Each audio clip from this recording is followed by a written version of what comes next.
Edappadi K Palaniswami என்னும் நான்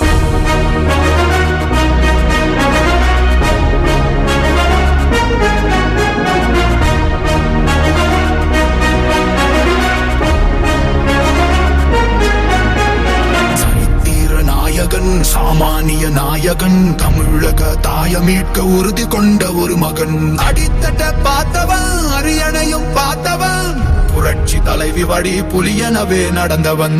ஏழ வாழ வாழ வைக்க சீறி வந்த திருமகன், ஏறு கலப்ப புடிச்சு மேல ஏறி வந்த தலைமகன். ஏழ வாழ வாழ வைக்க சீறி வந்த திருமகன், ஏறு கலப்ப புடிச்சு மேல ஏறி வந்த தலைமகன்.